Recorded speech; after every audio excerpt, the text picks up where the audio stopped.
I don't know if I have an answer for that question.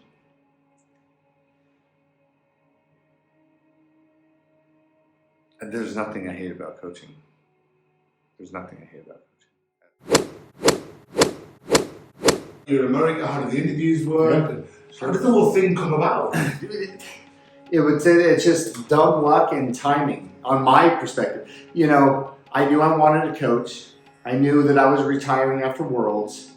I had ideas of what I wanted to do and avenues that I kind of could have gone down. But nothing really put in place. I just, No worries. was fortunate. So fortunate.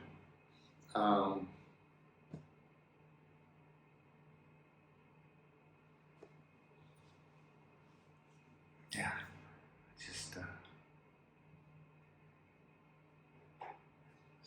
sorry.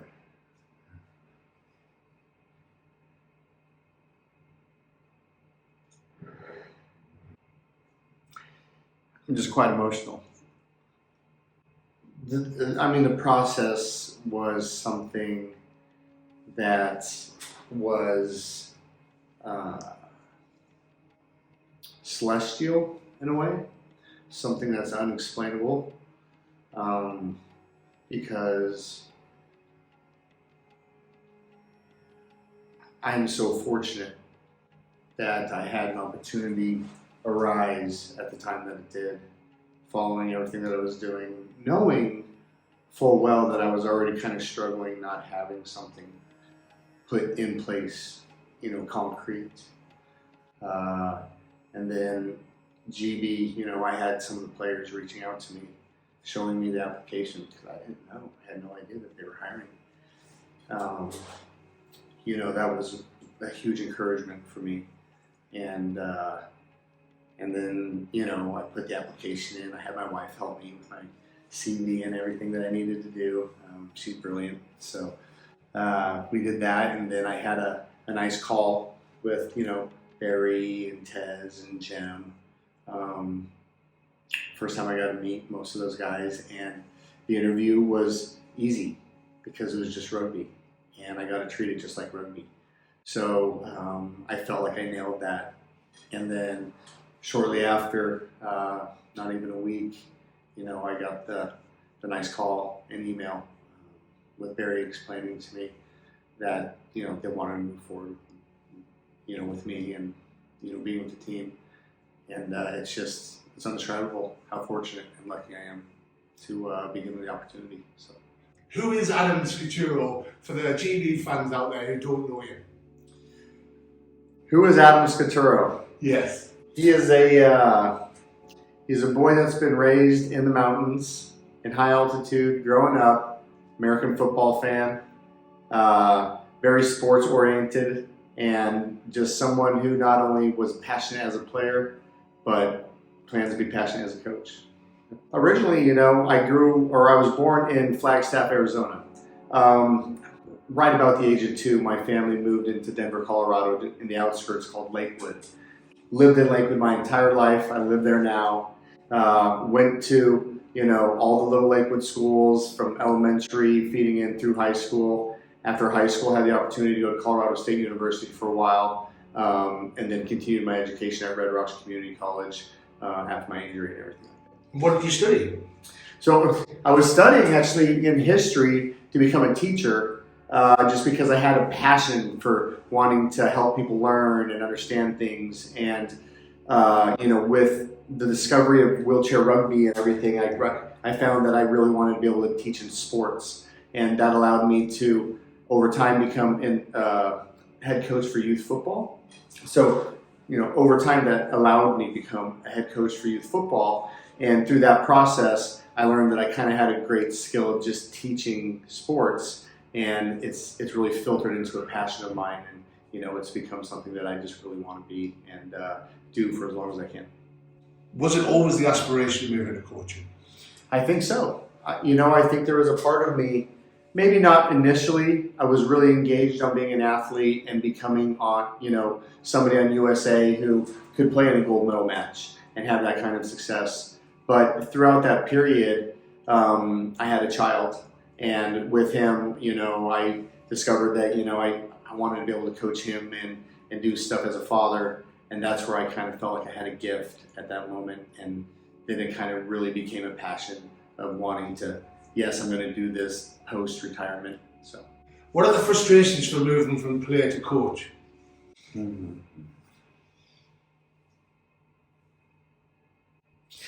The biggest frustrations for moving from player to coach, I think for myself, is seeing all the mistakes that I made over my career and how I could have corrected them. But not only that, I think it's that same cliche, I tell the guys what to do and they go out there and they do the exact opposite of what we're asking at that point. And that's it, man. It's so frustrating because I literally just told them to do this and they go out and they go kind of, do their own thing. But that's something as a coach that if you can learn to really get them to buy into everything that you're saying, that you can remedy that over. What do you love about being a coach? What do I love about being a coach?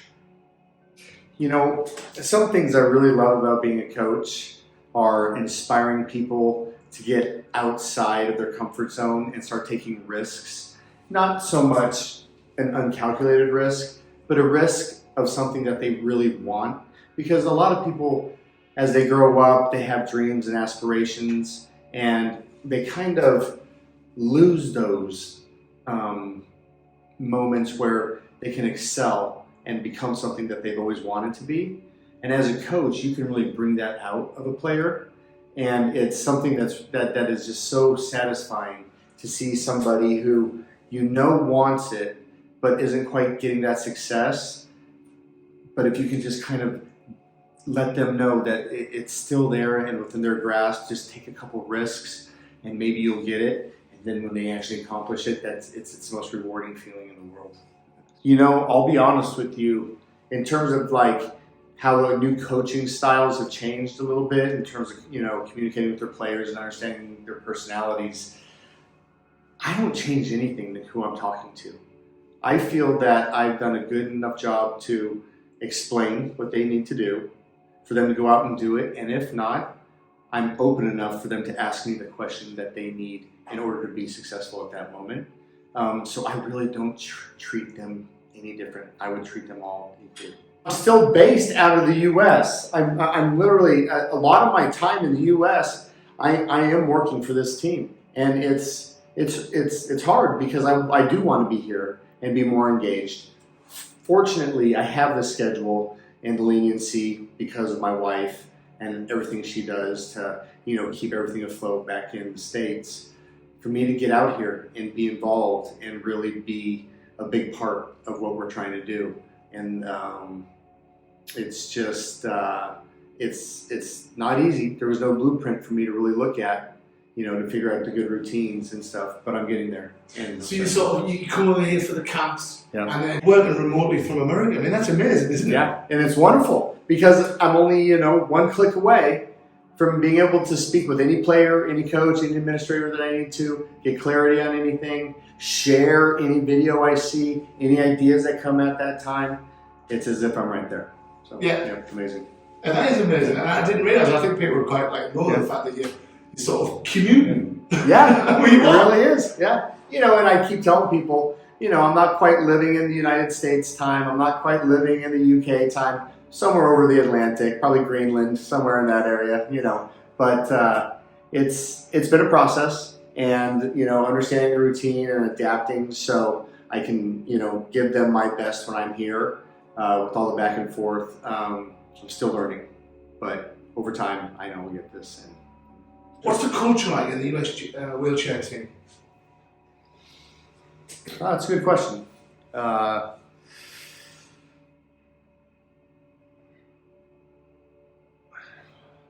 would I explain it best?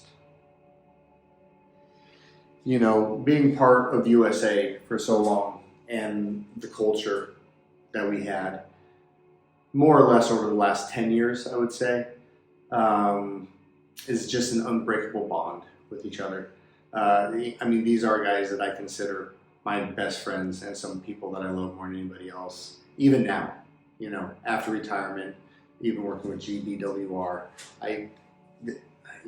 those are guys that I love. And that's the culture that we always bring to each other. There's nothing that we're doing outside of camp that we're not at least communicating somewhat, or just having those friendships and taking time out of our schedule to go out and be with them at times and stuff. It was an unbreakable bond, and it's been interesting trying to adapt from that, and coming to a place here. I think these guys are doing a really good job at it, but everything's different. All cultures are different, so there's an adjustment to it. So, yeah. You don't have to be best friends with your teammates, but you can trust them at all times. And as long as you have that trust with them, then everything's always going to be great, and you always have their back, and they always have your back. And it's something that I can't replicate in another culture. However, it's something that this culture does actually pretty well, just in their own ways, and I'm just adjusting to what I'm seeing right now. So, what's the strengths of the GB team? well, several. So upon arriving, the things I've seen initially in terms of the strengths of this team before going into any competitions is they really do work very, very hard.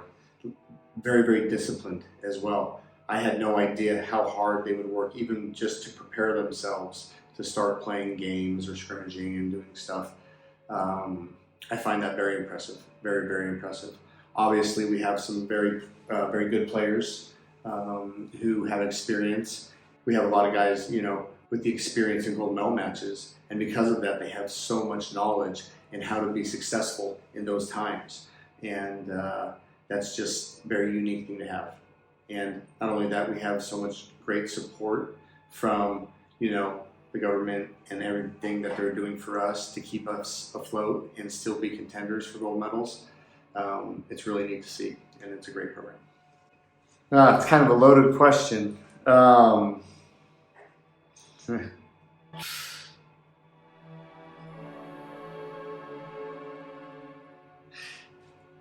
So, as a North American rugby player, either Canada, US, I wanted to bring a sense of real rugby.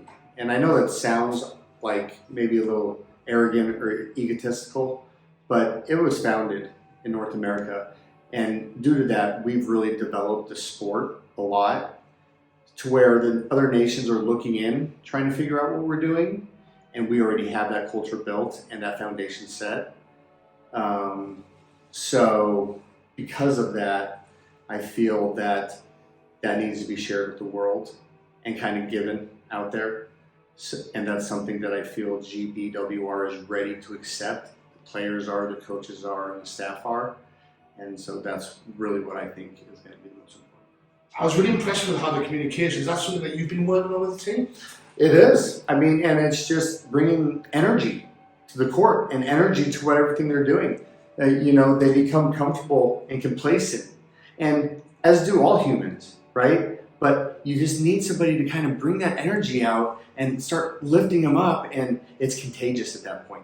It starts catching on from one person to the next person to the next person, and then it becomes part of the culture and everything that we're trying to develop. So, how do you coach improving the team's communication? And I'm thinking, because there's so many different ways to approach communication. I think a lot of it is developed, honestly, off the court, and being able to put yourself in real life situations where you have to kind of have a tough talk with somebody. And then all of a sudden you kind of have that tough talk with somebody, and now you're on the court with them a little bit later, and that line of communication is open at that point, and you're really chattering back and forth. That's a great way to do it, is start increasing it off the court and having difficult conversations, not just easy conversations, but the difficult ones where you have to start breaking down each other's walls so you can see each other for who they are. Spotlight does a good job of that, but I think it's that actual human interaction that really starts the process of being able to do that. And then obviously, if you have somebody who can bring the energy and be very, very loud and verbal themselves, that can start the whole entire process as well. And that's something I'm trying to bring. So if I'm communicating as much as possible, now Gavin is starting to communicate as much as possible. And then the next person is starting to communicate more. And now it's all around the gym. There's an American saying, and it's very cliche, but every inch counts. And in our sport, more so, because that inch determines if you have a chair position against somebody else. And it's just that little extra bit. But it really does happen. You create your own luck. Just by a little bit extra effort, a little bit extra hustle, a little bit extra communication, weird things happen. And all of a sudden, it's very fortunate for you. And all the luck has changed to you because you've created it.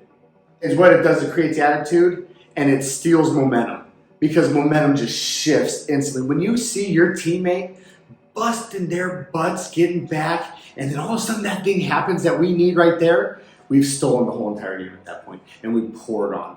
Talk a little bit more about you, Adam. What drives you to succeed? Well, you've got many successes through your playing career, and you're going to have many more in your coaching career, I'm sure. But what drives you? What gets you out of bed in the morning?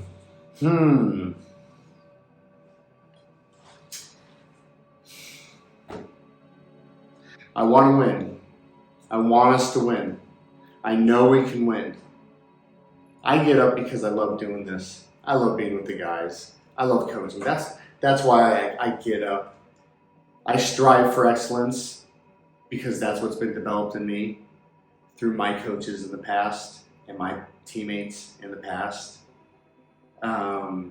That's just a product of what it is. My passion, my love, and wanting to do everything. My successes are just built because of that. You're American, coaching the GB team. Now, it must be very difficult, especially when you come and get to play against America. I'm sure some of the lads back home are giving you a bit of grief or digging you in the ribs, are they? No. They're not? No, they're fine. They've been very supportive. They've been very good. I haven't communicated with all of them yet, so there's still a little bit. I got to reach out to some of these guys and, get, their perspective on things, because those are my teammates. Those are my guys, and they are. However, now I get to have a little bit of fun with it, because now I get to go against them, and I get to use all the things that I know to try to beat them. In the long run, I'm going to be making them better as well. So maybe they can take this as a gift. I love that positive spin there, because you're right. Because if you make GB tap their weaknesses, they're going to find out their weaknesses and they're going to be improved as well. That's right. Really good spin on that. Great. So, but it still must be difficult though. Okay, so let's be honest here. It sucks. It's hard. I know I don't have to see them for about 9 more months, and I'm good with that just because I'm nervous. I'm really nervous. I'm watching what they're doing, trying to figure out what they're changing, how they're manipulating things, how they're growing as an organization without me being there. I'm going to be very emotional when we get to that game. It's going to be a very, very difficult game. But at the same time, I will relish it, and it's something that I look forward to. So, the goals I would say I have for this team is to bring in a smart brand of rugby that is more methodical instead of just functional. I think if we just rely on the function and the speed that we have, we can be successful, and we've proven that. But if we can bring in another dynamic of understanding the purpose behind every scenario that we're in, we can be unbeatable. So all our preparations for Euro so far have gone pretty well. We're really just focusing on one dynamic of the team right now and what we want to do going into Mushholm, because that's our actual first competition, and we want to take it one competition at a time. And the ultimate goal is just to start breeding success, to have a winning mentality, to always think that we're going to be able to go out on the court and be successful. I think that's what we're really trying to do leading up to Euros. This team, again, has the opportunity to be unbeatable and the best team in the world for quite some time. Because this game is really dominated by individuals. And it's something we're trying to get out of and grow it a little bit more. I think that GBWR is going to be that country that might be able to break that barrier, only because we are being innovative and trying to combine a lot of all the rugby around the world to have the best product out there. Adam, thank you very much. That was amazing. No, thank you. Yeah, that's right.